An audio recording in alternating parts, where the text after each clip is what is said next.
नमस्कार नमस्कार विद्यार्थी मित्रांनो, पुन्हा एकदा सर्वांचं स्वागत करतो आपला आवडता युट्यूब चॅनल पोलीस भरती गुरु हार्दिक सर आपल्या आवडता युट्यूब चॅनल मी आपला मित्र हार्दिक सर सर्वांच्या ठिकाणी मनापासून स्वागत करतो। अतिशय महत्त्वाचं असं एका महत्त्वपूर्ण व्हिडिओमध्ये मी खरं तर कालच तुम्हाला सांगितलं होतं, आपल्या स्टेटसला पण ठेवलं होतं की कोणाचे काय काय प्रश्न असतील, काय काय प्रॉब्लेम असतील सांगा, कारण का कागदपत्र तपासणी आणि शारीरिक तपासणीच्या संदर्भातलं आजचं आपलं शेवटचं लेक्चर असेल। याच्यानंतर आपले वेगळ्या पद्धतीचे लेक्चर सुरू होतील। लक्षात घ्या मित्रांनो, मेडिकल सर्टिफिकेट कधी लागणार, फिटनेस सर्टिफिकेट कुठे काढायचं म्हणजेच मेडिकल सर्टिफिकेट कुठे काढायचे, त्यावर कोणाची सही पाहिजे, वचनपत्र कधी लागणार, अनेक प्रश्न तुमचे प्रश्न मी सांगतो तुम्हाला कोणकोणते प्रश्न आपल्याला आज या ठिकाणी पाहिजे ते प्रश्न थोडक्यात सांगतो बघा।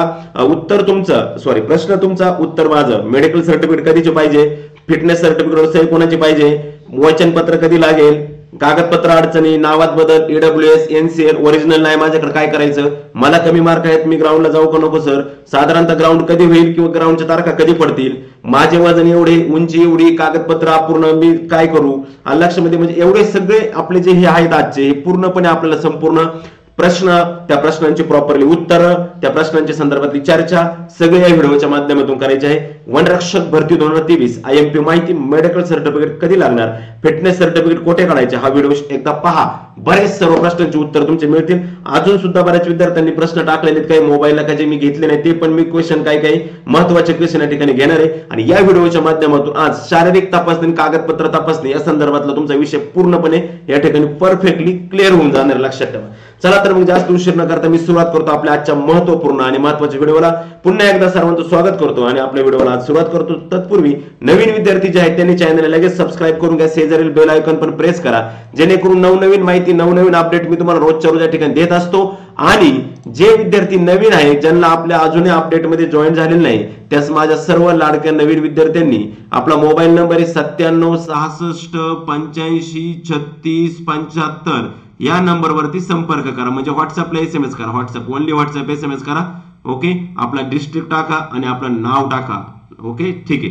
पहा, सुरुवात करताना एका कागदपत्रापासून करतो मी। सर्वात महत्वाचं म्हणजे आपल्याला जे 3 महत्वाचे कागदपत्र लागतात ते म्हणजे लहान कुटुंबासाठीचं जे प्रतिज्ञापत्र ते एक लागतं, त्याच्यानंतर दुसरी गोष्ट म्हणजे वचननामा ज्याला म्हटलं जातं का, जे वचनपत्र आहे ते एक लागतं, आणि तिसरी गोष्ट म्हणजे का जे वनरक्षक भरती सदृढ असल्याबाबतचं प्रमाणपत्र म्हणजेच फिटनेस सर्टिफिकेट, मेडिकल सर्टिफिकेट याला जे म्हटलं जातं हे पण या ठिकाणी लागतं।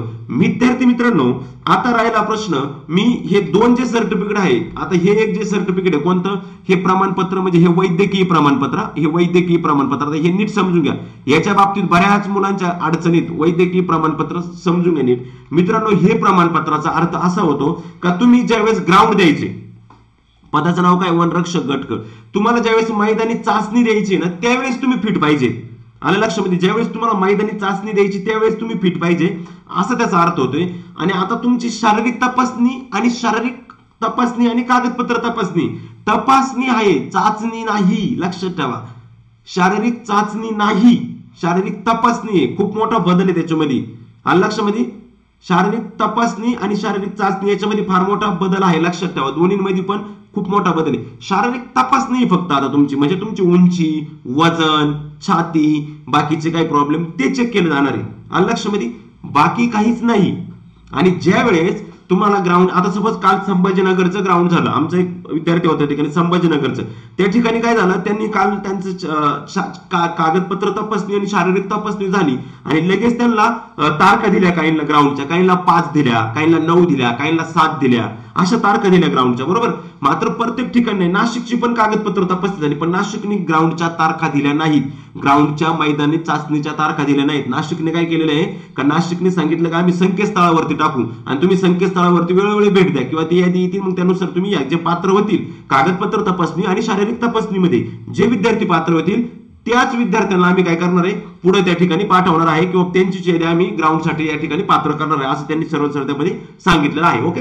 दुसरा प्रश्न आता असा येतो, हे झालं वैद्यकीय प्रमाणपत्र, म्हणजे आता हा ते कधी पाहिजे तर ते तुम्हाला ग्राउंडच्या वेळेस पाहिजे, लक्षात ठेवा। हे जे वैद्यकीय प्रमाणपत्र आहे तुम्हाला कागदपत्र तपासणीच्या वेळेस नाही तर ते ग्राउंडच्या वेळेस पाहिजे। ग्राउंडला ज्यावेळेस तुम्ही जाणार आहात, ज्यावेळेस मैदानी धाव चाचणी आहे, धाव चाचणी धावण्यासाठी ज्यावेळेस तुम्ही शारीरिक दृष्ट्या सरळ, नाहीतर तुमचं आज 30 जानेवारीला डॉक्युमेंट चेक व्हायचं आणि 25 फेब्रुवारीला ग्राउंड व्हायचं, आणि मधल्या तू जर 30 जानेवारीला जर वैद्यकीय प्रमाणपत्र जर 30 जानेवारीचं दाखवलं आणि 25 जानेवारी पर्यंत तू जर 15 फेब्रुवारीला काही आजारी पडला, विकनेस आला, किंवा शारीरिक दृष्ट्या सदृढ नाही राहिला तर मग त्या प्रमाणपत्राचा फायदा नाही. म्हणून ते प्रमाणपत्र कधीही लक्षात ठेवा, हे जे प्रमाणपत्र आहे हे प्रमाणपत्र आपल्याला कधी द्यायचं असतं, ग्राउंडच्या आधी, म्हणजे ग्राउंडला जाताना द्यायचं. म्हणजे ते प्रमाणपत्र तुम्ही कधी काढायचे, ग्राउंडच्या 1-2-4 दिवस आधी काढा किंवा 3-4 दिवस 5 दिवस आधी काढा. हार्डली जास्त दिवसाचं पण नकोय. लक्षात ठेवा, तुम्ही माणसाला आता काढून ठेवतो ग्राउंडला जाताना घेऊन जातो हे पण नकोय. हार्डली 5 दिवस आधीच पाहिजे, फक्त 4 ते 5 दिवस आधीच ते प्रमाणपत्र पाहिजे. ओके, हा गोष्ट क्लिअर झाली. दुसरी गोष्ट अजून, ह्या प्रमाणपत्रावरती इथं वैद्यकीय अधिकाऱ्याची स्वाक्षरी आणि शिक्का आहे. ही जी माहिती ही तुम्हीच लिहायची आहे. आता बरेच जण विचारतात की सर या ठिकाणी वैद्यकीय अधिकारी म्हणजे कोणाचे आहे? मित्रांनो, प्राथमिक आरोग्य केंद्र म्हणजे ग्रामीण रुग्णालय, ज्याला पीएससी म्हणतात, आलं लक्षामध्ये, पीएससी आलं लक्षामध्ये, हे जे आहे मित्रांनो, यामध्ये जाऊन तुम्ही ते काढायचे. ज्या ठिकाणी क्लास 1, म्हणजे क्लास 1 नाही बरं, क्लास 1 नाही, श्रेणी 1, क्लास 1 वेगळा, श्रेणी 1 वेगळा. श्रेणी 1 चा अधिकारी असतो एमओ, का ज्याला मेडिकल ऑफिसर असं म्हटलं जातं. एमओ असतो का जो आपल्या ठिकाणच्या सरकारी दवाखान्यात, केंद्रात नाही, आरोग्य केंद्रात नाही, सपोज आपल्या गावामध्ये आरोग्य केंद्र असतं, छोटे छोटे आरोग्य केंद्र असतं, सरकारी दवाखाना ज्याला म्हटलं जातं, ते एकदम छोटे छोटे असतात. ते मुख्य जे ग्रामीण रुग्णालय, मुख्य जे प्राथमिक आरोग्य केंद्र आहे, त्या मुख्य प्राथमिक आरोग्य केंद्राच्या अंतर्गत चालतात. आणि लक्षामध्ये ते कदाचित 4-5 गावं मिळून एक प्राथमिक आरोग्य केंद्र, मोठं आरोग्य केंद्र असतं. आणि ते बाकीचे छोटे छोटे आरोग्य केंद्र असतात, तिथं नाही काढायचं. ते जे मेन आरोग्य केंद्र आहे, प्राथमिक आरोग्य केंद्र आहे, त्या प्राथमिक आरोग्य केंद्राच्या ठिकाणी जाऊन तुम्ही ते काढायचे.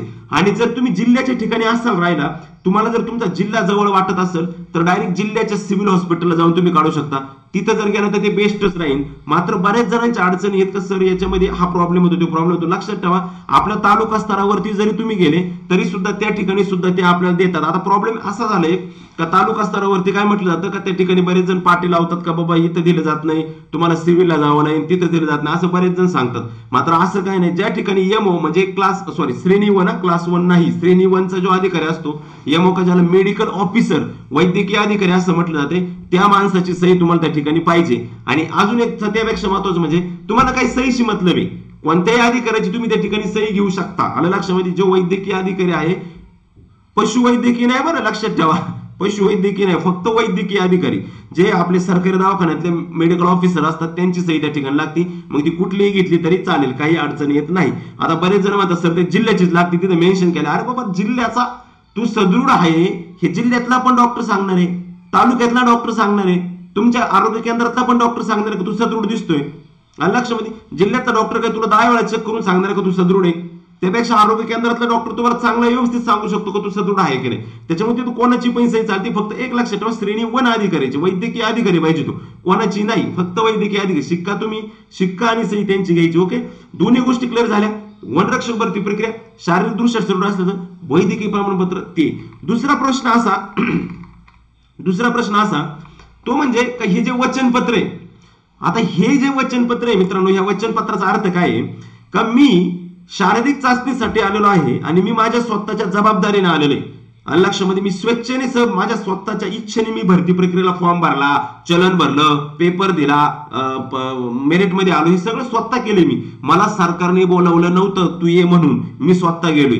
म्हणजे मी स्वतः स्वेच्छा सहभागी झालोय आणि मी आता धाव चाचणीला सुद्धा पात्र झालोय. आणि धाव चाचणीला सुद्धा पात्र होऊन मी धावण्यासाठी सुद्धा शारीरिकदृष्ट्या सदृढ आहे, असं त्याचा अर्थ होतो. मग मला एक सांगा, आज जर तुमची कागदपत्र तपासणी आणि शारीरिक तपासणी असेल तर तुम्ही शारीरिकदृष्ट्या सदृढ आहे किंवा मी धावण्यासाठी मी सक्षम आहे, हे तुम्हाला तपासणीला नाही द्यायचं, हे चाचणीला द्यायचे. आलं लक्षामध्ये, म्हणजे ह्या अर्जावरती तुम्ही सही करायची आहे. इथं तुमचं ठिकाण, इथं दिनांक आणि या ठिकाणी तुमची सही, इथं सही करून ते कधी जमा करायचे, परिशिष्ट 14, ज्यावेळेस तुम्ही धावायला जाणार त्यावेळेस. कारण का तुम्ही पडणार कधी आहे, कागदपत्र तपासणी करताना तुम्हाला इजा होणार आहे का?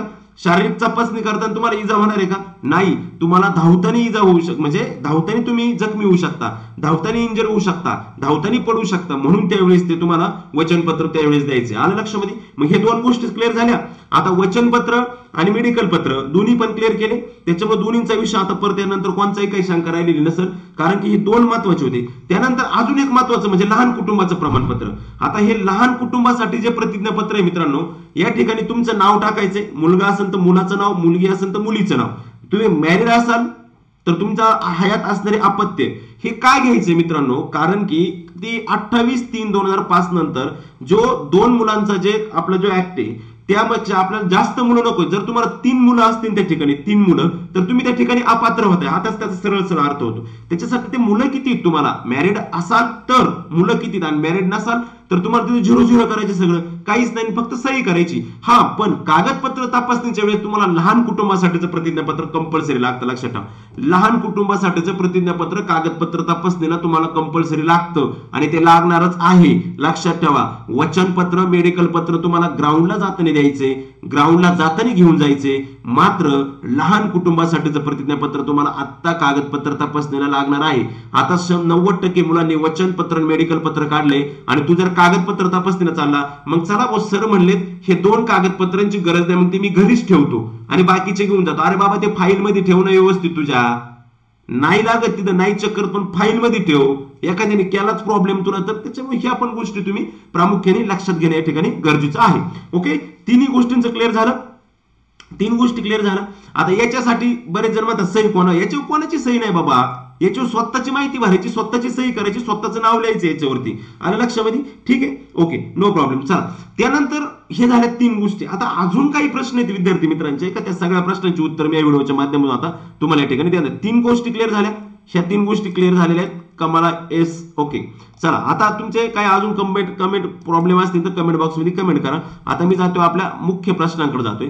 आपले प्रश्न होते जे मुख्य, त्या प्रश्नांकडे मी आता या ठिकाणी जातो. ओके, हा मेडिकल सर्टिफिकेट कधी पाहिजे त्याचं पण मी आन्सर या ठिकाणी तुम्हाला आता दिलेलं, त्यामुळे त्या आन्सरचं मी 100% त्या आन्सर दिलेला आहे. त्याच्यानंतर फिटनेस सर्टिफिकेट जे आहे, हे फिटनेस सर्टिफिकेट सही कोणाची पाहिजे याचं सुद्धा आन्सर मी तुम्हाला व्हिडिओमध्ये आता दिलेलं आहे, त्याच्यामुळे हा प्रश्न मी स्किप करतो. नेक्स्ट क्वेश्चन होता वचनपत्र कधी लागेल, ह्या वचनपत्राबद्दल पण सर्व माहिती मी दिलेली आहे, याचं पण प्रश्नाचं उत्तर मी स्किप करतो, पुढे चालतो. त्याच्यानंतर पुढचा क्वेश्चन घेतोय मी, कागदपत्र अडचणी. इथं नीट लक्ष द्या. आता इथं बऱ्याच जण कागदपत्र अडचणी, नावात बदल, EWS NCL ओरिजिनल नाही, काय करू, जॉरक चालतील का? ओके, बाळा लक्ष द्या. आता काळजीपूर्वक लक्ष द्या. पहिली गोष्ट, बऱ्याच जणांचे कॉल SMS यासाठी येतात का सर कागदपत्रात स्पेलिंग मिस्टेक आहे. ओके, माझा ईच्या ऐवजी डबल ई झाला, आणि लक्षामध्ये ईच्या ऐवजी हे झालं, फीच्या ऐवजी डब्ल्यू झाला, स्पेलिंग मिस्टेक. बाळा, हा स्पेलिंग मिस्टेक जर तुझा प्रॉब्लेम असेल तर तुला अडचणी निर्माण होतात, नाही असं नाही, अडचणी निर्माण होतात आणि होणारच आहे. मात्र घाबरून जायचं काही काम नाही. त्या स्पेलिंग मिस्टेक मध्ये मित्रा, स्पेलिंग मिस्टेक मध्ये तुझा जर ई च्या ऐवजी डबल ई झाला असेल, आईच्या ऐवजी ई झाला असेल, डब्ल्यूच्या ऐवजी फी झाला असेल, किंवा चुकून काहीतरी जिथे एक अक्षर वापरते तर डबल अक्षर वापरले असतील तर काळजी करू नको. 10वीचं बोर्ड प्रमाणपत्रावर जर तुझं नाव क्लिअर असेल, 10वीच्या बोर्ड प्रमाणपत्रावर जर तुझं नाव क्लिअर असेल तर तेच नाव सगळीकडे लागू राहील, तेच नाव सगळीकडे राहील. मग आता सर इकडं तर चुकलं मी काय करू, फॉर्म भरताना चुकलं मी काय करू, जास्त अडचणी येत नाही. TCSचं काम असतं फक्त कंडक्ट करणं. तुझा जे काही प्रॉब्लेम आहे तू त्या ठिकाणी कागदपत्र तपासणी करायला गेल्यानंतर त्यांना तसं कळव. मात्र त्याच्यापेक्षा अजून महत्वाची गोष्ट म्हणजे, त्याच्यापेक्षा अजून एक महत्वाची गोष्ट म्हणजे अशी की तुम्ही त्याचं 100 रुपयाच्या स्टॅम्पवर ऍप्टिट्यूड करून घ्या. की सपोज गणपत नावात जर गणपतचा डबल झाला असेल, गणपत आणि गणपत ते दोन्ही नावं लिहायचे आणि दोन्ही नावाचे व्यक्ती हे एकच आहे असं ऍप्टिट्यूड करून घ्या. म्हणजे अजून एक ऑप्शन तुम्हाला दिलाय मी चांगला, दुसरा तो म्हणजे ऍप्टिट्यूड करून घ्यायचा. लक्षामध्ये ऍप्टिट्यूड करून घ्या तुम्ही, हा एक ऑप्शन चांगला दिलेला. ओके, दुसरी गोष्ट EWS च्या नॉन क्रिमिनल संदर्भात मी ती गोष्ट घेतो. EWS च्या नॉन क्रिमिनल संदर्भात मित्रांनो, EWS ला नॉन क्रिमिनल लागत नाही, लक्षात ठेवा. आता इथं बरेच जण मुली आणि मुलं EWS, मित्रांनो EWS चा अर्थ असा होतो आर्थिक दृष्ट्या दुर्बल घटक, दुर्बल मागासवर्गीय नाही, लक्षात ठेवा. इकॉनॉमिकली ते वीक, लक्षामध्ये मागासवर्गीय नाही, दुर्बल बोललेत. मागासवर्गीय असेल तर त्याचा जातीचा उल्लेख होतो, दुर्बल आहे, लक्षामध्ये म्हणजे जो दुर्बल आहे त्याच्यासाठी EWS आहे. का ज्याचं उत्पन्न 8 लाखाच्या खाली त्याच्यासाठी EWS आहे. म्हणजे EWS म्हणजे एक प्रकारचं नॉन क्रिमिनल आहे. ही जात नाही, EWS ही जात नाही, हा प्रवर्ग जरी असला तरी जात नाही, लक्षात ठेवा. म्हणजे EWS काय, तुम्हाला जे 10% आरक्षण आहे केंद्राचं आरक्षण आहे, लक्षामध्ये राज्य आणि केंद्राचं आरक्षण, तर त्यासाठी नॉन क्रिमिनलची गरज लागत नाही. नॉन क्रिमिनल निघत सुद्धा नाही, लक्षात ठेवा. त्याचं नॉन क्रिमिनल कुठेही निघत नाही. मग आता प्रश्न, EWS वाल्यांनी कास्ट सर्टिफिकेट कोणतं दाखवायचं? बरेच जण म्हणतात EWS वाल्यांनी सर कास्ट सर्टिफिकेट. अरे बाळा, तुझं EWS हेच तुझं कास्ट सर्टिफिकेट आहे, तुझं EWS हेच कास्ट सर्टिफिकेट तुझ्यासाठी, दुसरं काय दाखवायचे? ओके, EWS चा प्रश्न क्लिअर. आता कोणाला अडचण आहे तर अजून एक मुलींचा प्रश्न, सर EWS तर आहे पण 30% आरक्षणाचं काय? म्हणजे 30% आरक्षणाचा जो नॉन क्रिमिनल असतो मुलींचा जो नॉन क्रिमिनल असतो बघा, 30% आरक्षणाचा नॉन क्रिमिनल, विद्यार्थिनींनो, मी तुम्हाला वारंवार सांगत आलेलो आहे, ईडब्ल्यूएस असताना नॉन क्रिमिनल जरी लागत नसलं, ओपनच्या मुलींना जरी नॉन क्रिमिनल लागत नसलं, SC STच्या मुलींना जरी नॉन क्रिमिनल लागत नसलं, तरी 30% आरक्षणाचा दाखला ज्यांना ज्यांना शक्य आहे, ज्यांना ज्यांना निघल त्यांनी काढून घ्या. त्याचा अर्थ होतो 30% आरक्षण म्हणजे मी महिला म्हणून लाभ घेऊ इच्छिते. लक्षामध्ये मी एक महिला म्हणून लाभ घेऊ इच्छिते. जर ओपन मधून लढायचं असेल तर तुमचा विचार मग त्या ओपनच्या मुलांसोबत होता कामा नये, म्हणून मी एक महिला आहे आणि एक महिला म्हणून मी लढते. ह्या भरती प्रक्रियेत मी महिला म्हणून उतरले, मी महिला म्हणून सहभागी झाले, त्याचं ते 30% आरक्षणाचं नॉन क्रिमिनल असतं. ते 30% महिलांसाठी, ते पण काढून घ्या. ज्यांचं का असेल त्यांनी काढून घ्या. मोस्टली काढलेले असेलच सगळे. तर दुसऱ्या क्वेश्चन का जातो मी आता. ओरिजिनल कागदपत्र नाही म्हणतात. ओरिजिनल कागदपत्र नाही याचा प्रॉब्लेम होऊ शकतो. कागदपत्र ओरिजिनलच पाहिजे. तुम्ही जर सेवेत असाल कुठं, आता बरेच जण BSF आर्मी वगैरे इकडे आणि तिकडून ते इकडं येणारे कागदपत्र तुमचं जर असेल तर तुम्ही तसं तिथून तुम्हाला एक लेटर भेटतं. तुमचे कागदपत्र ज्या ठिकाणी जमा आहे ओरिजिनल त्या ठिकाणून लेटर भेटतं आणि त्या ठिकाणून ओरिजिनल सही आणि शिक्का तिथल्या ऑफिसरचा ओरिजिनल सही आणि शिक्का घेऊन तुम्ही इकडे तो दाखवायचा, तुम्हाला सूट मिळू शकते. मात्र त्याचे प्रॉपरली झेरॉक्स तुम्हाला त्या ठिकाणी लागणार आहेत. आलं लक्षामध्ये. आणि ओरिजिनल 10वीचा बोर्ड सर्टिफिकेट हे ओरिजिनलच पाहिजे. लक्षात ठेवा, 12वीचा रिझल्ट हा ओरिजिनलच पाहिजे आणि 10वीचा ओरिजिनलच पाहिजे. एवढं ओरिजिनल पाहिजे. डोमासाईल ओरिजिनल पाहिजे. नॅशनॅलिटी म्हणजे डोमासाईल ओरिजिनल पाहिजे. कास्ट सर्टिफिकेट ओरिजिनल पाहिजे.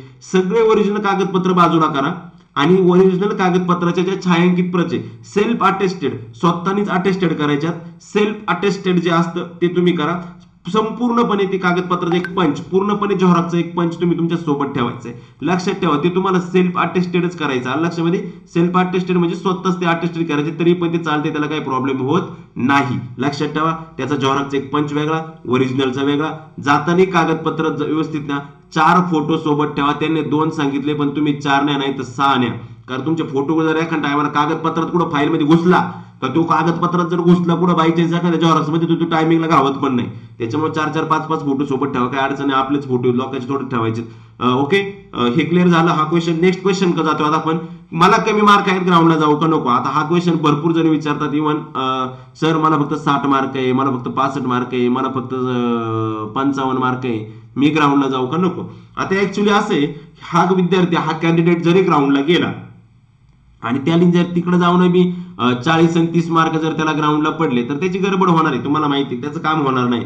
मात्र जर 60 वाला जर 80 टाकले, 8 आणि 7 14 140 होतील तरी पण त्याची गडबड होऊ शकते. मात्र एक गोष्ट लक्षात घ्या, ठाण्याला मला वाटतं 60 आणि 80 वाला ठाण्याला आला असेल खाली, पार 30-40 हजार गेला असेल खाली. कारण का 90 वाला 80 वाला 11-12 हजार नंबरला आहे. म्हणजे 60 आणि 70 वाला मला वाटतं ठाण्यासारख्या ठिकाणी 50 हजार गेला असेल डायरेक्ट. त्याच्यामुळं अजून एक महत्वाची गोष्ट म्हणजे ज्या ज्या विद्यार्थ्यांना ग्राउंडला संधी आलेली आहे, लक्षात ठेवा, ग्राउंडला ज्यांना संधी आहे, इव्हन तुला 54 मार्क जरी असले तरी चालेल, तू ग्राउंडला जा. सगळे ग्राउंडला जा. म्हणजे ग्राउंडला कोणीच आता जाणार होणार, काम होणार नाही असं म्हणून थांबू नका.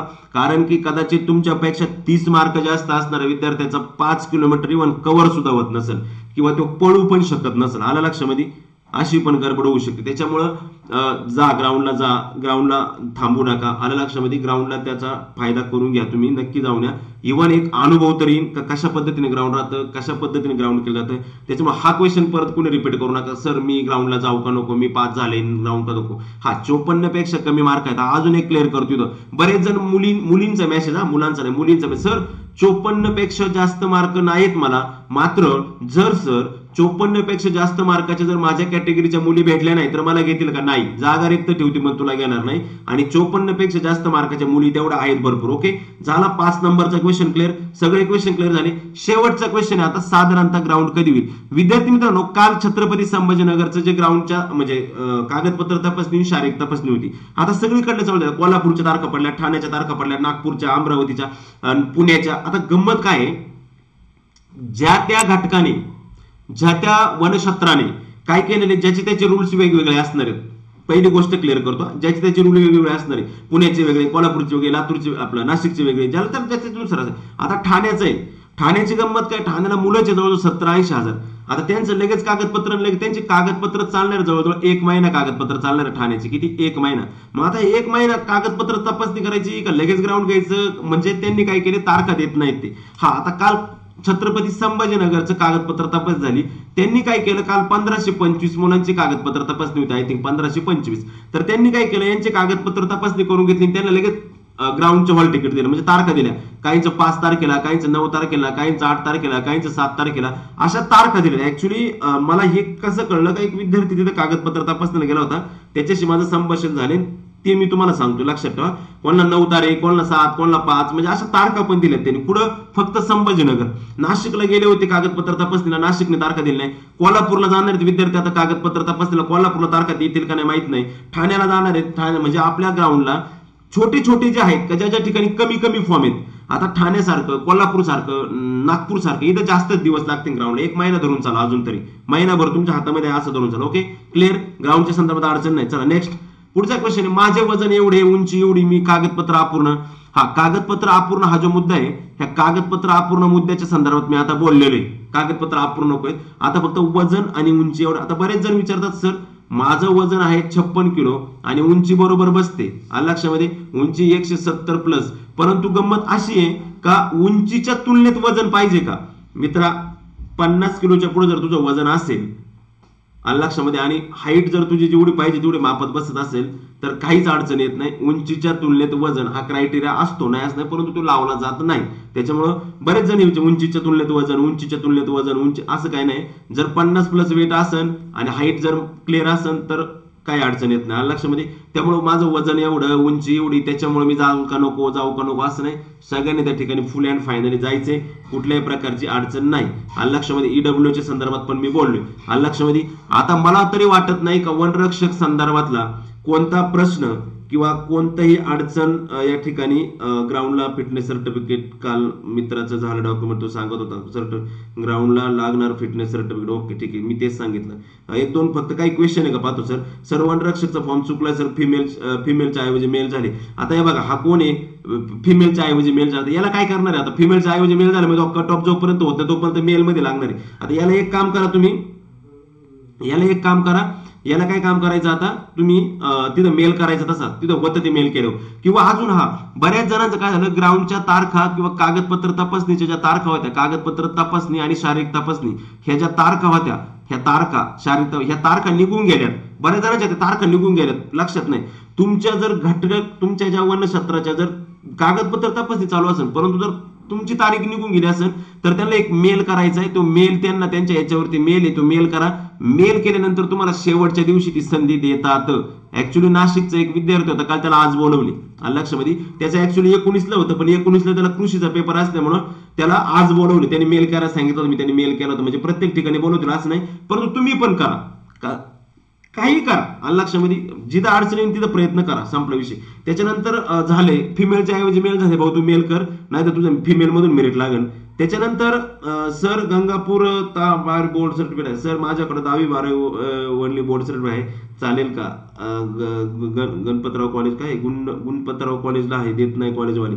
हा कॉलेजवाले देत नाही, तुझी फी भरलेली नसेल तू, ठीक आहे, असो काही अडचण नाही, घेऊन टाक मित्र, काय अडचण नाही, काय चालून जाईल, काय विषय नाही. ओके ठीक आहे. भरपूर प्रश्न होते, सगळे प्रश्न आता या ठिकाणी आपण क्लिअर करण्याचा प्रयत्न केला. तुम्ही पण सर्व विद्यार्थ्यांनी व्हिडिओ या ठिकाणी शेवटपर्यंत पाहिला, त्याबद्दल मी पण तुमच्या सर्वांचा या ठिकाणी मनापासून आभार मानतो. जे नवीन विद्यार्थी त्यांनी चॅनलला लगेच सबस्क्राईब करून घ्या, शेजारील बेल आयकॉन पण प्रेस करा लक्षामध्ये. जे बेल आयकॉन आहे ते पण प्रेस करा शेजारचं, जेणेकरून नवनवीन माहिती, नवनवीन अपडेट तुम्हाला रोजच्या रोज मिळत जाईल. आणि आपला मोबाईल नंबर आहे 9766653675, या नंबरला पण संपर्क करा. आणि तुम्ही जर तयारी करत असाल वनरक्षक चित्त झालेली, आता पोलीस भरतीची जर आपण तयारी करत असाल मित्रांनो, तर पोलीस भरतीसाठी आपल्यासाठी एक खास महत्वपूर्ण अशी बॅच, वनरक्षकाची बॅच आहे, आपलं पोलीस भरतीची बॅच आहे मित्रांनो. मिशन खाकी बॅच 1, तुमचं पोलीस स्वप्न साकार करा गुरुकुल सोबत. विद्यार्थी मित्रांनो, online batch, live plus record batch, कालावधी फक्त 1 वर्षाचा, अनलिमिटेड व्हिडिओ ऍक्सेस, किती वेळा लेक्चर पाहू शकता, असे किती वेळा लेक्चर पाहू शकता, अनलिमिटेड व्हिडिओ ऍक्सेस असणारी महाराष्ट्रातली एकमेव बॅच म्हणजेच मिशन खाकी बॅच. 50% ऑफ, 499, सर्व विषय एकाच फी मध्ये उपलब्ध मित्रांनो. व्हीबीएस सर गुरुकुल अकॅडमी हे ऍप्लिकेशन डाउनलोड करायचे आणि आजच आपला प्रवेश निश्चित करायचा. 8600603715 या नंबरला संपर्क करा आणि आजच आपला प्रवेश या ठिकाणी तुम्ही निश्चित करा. त्याचबरोबर विद्यार्थी मित्रांनो, पुस्तकांची पण बऱ्याच विद्यार्थी डिस्क्रिप्शन बॉक्स मध्ये लिंक आहे त्या बॅचची. हे केवळ साधं बुक नाही तर स्मार्ट बुक आहे मित्रांनो. 40,000 प्लस जम्बो, विद्यार्थी प्रिय बेस्ट सेलर 35,000 जम्बो पुस्तकाची नवीन सुधारित आवृत्ती आता स्पर्धा परीक्षा क्षेत्रातील QR कोडसह उपलब्ध आहे. मित्रांनो, एकमेव पुस्तक आहे महाराष्ट्रात का ज्या पुस्तकात तुम्ही जे लेक्चर वाचाल, जे घटक वाचाल, त्या घटकाचं लगेच कोपऱ्यात स्कॅन करायचं आणि त्याच घटकाचं लेक्चर तुम्हाला लगेच, म्हणजे तुम्ही वाचल्यानंतर तुम्हाला लेक्चर पण त्या ठिकाणी फ्री मध्ये मोफत मिळतात. असं असणार एकमेव पुस्तक म्हणजे 40,000 प्लस जम्बो मेगा पोलीस भरती घटक वर्गीकृत सखोल विश्लेषण the smart book one stop solution the next generation smart book सोबत मोफत सर्व विषयातील प्रत्येक घटकाची स्मार्ट लेटेस्ट 2023 मध्ये झालेल्या सर्व प्रश्नपत्रिकांचं सखोल विश्लेषण नवीन सुधारित 11वी आवृत्ती 2023-24 असणारे मित्रांनो अतिशय महत्त्वाचं पुस्तक आहे. हे पुस्तक सुद्धा तुम्ही मित्रांनो खरेदी करू शकता. अतिशय महत्त्वपूर्ण असं बुक आहे. मित्रांनो, अशा पद्धतीने ही वनरक्षक भरती संदर्भातली आजची माहिती, आजची अपडेट या ठिकाणी मी तुम्हाला दिलेली आहे. संपूर्ण माहिती आपण या ठिकाणी पाहिली, त्याबद्दल मी तुमचं मनापासून आभार मानतो, धन्यवाद देतो. भेटूया आपण परत पुढच्या व्हिडिओमध्ये. तोपर्यंत मी तुमची रजा घेतो. जय हिंद, जय भारत, जय श्रीराम.